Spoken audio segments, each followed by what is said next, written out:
I'm Sean Mudgeon with the Joshua Generation Ministries. Today, I just want to talk briefly about giving thanks. This week, this past week, we've talked a lot about Thanksgiving offerings, what we do when we give an offering, and just being mindful to just give God thanks in everything. We realize that a lot of the blessings, not even a lot of the blessings, all of the blessings that we have in life, every good and perfect gift comes from His hand. And we realize that He doesn't have to do these things, but He gives us everything we have need of. He knows what we have need of even before we ask, and He's already made provision before we get to that actual point in life.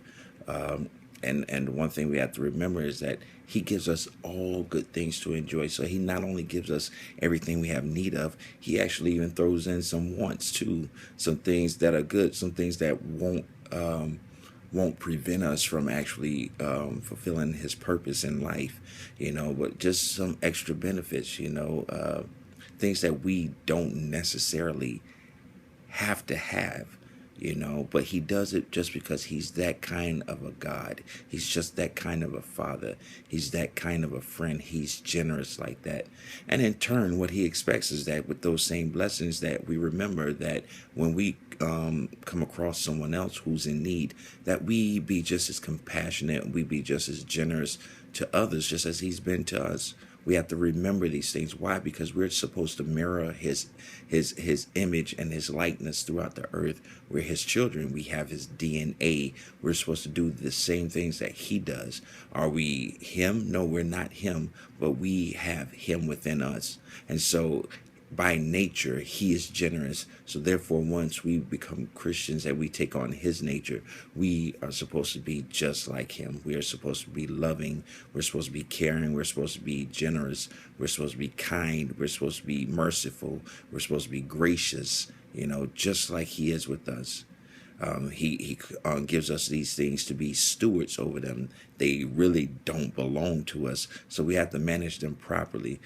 Our families, our spouses, our children, our jobs, our homes, cars, whatever it is that God has graced us with, we have to remember that they belong to Him, and we have to treat them as such.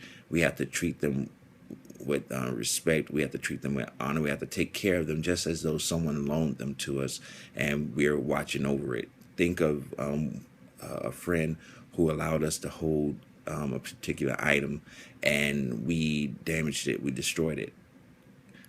Do you think that friend would allow us to have something else later on down the line? More often than not, no, they're not going to. However, with God just, He gives us what we can handle. He knows what we can handle. So we don't even go that way with Him.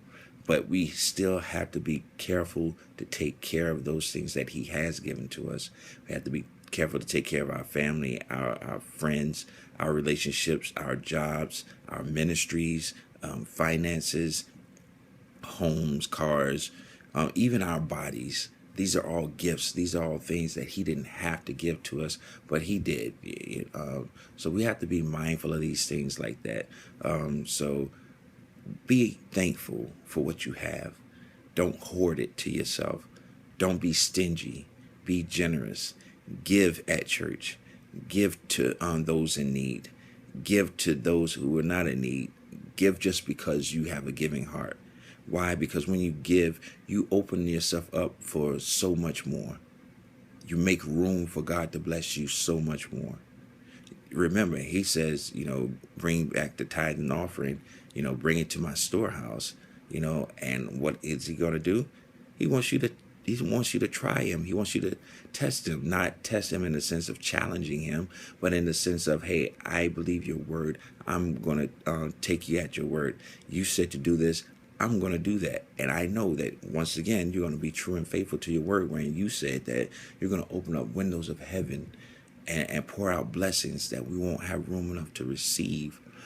That basically means that there's going to always be provision there. Why? He's going to always make provision. He's going to always open up those opportunities that we need in order to fulfill His purpose. Not just things so that we can have things, but it's going to help us further his purpose for us. It's going to help us advance the kingdom. It's going to help us in every regard, everything that we need to accomplish his will here on earth. So give thanks. Be grateful. Love God. Love people. Do unto others as God has done unto you, and as you want God to continue to do unto you. I'm Sean Mundren with the Joshua Generation Ministries. I'll see you soon.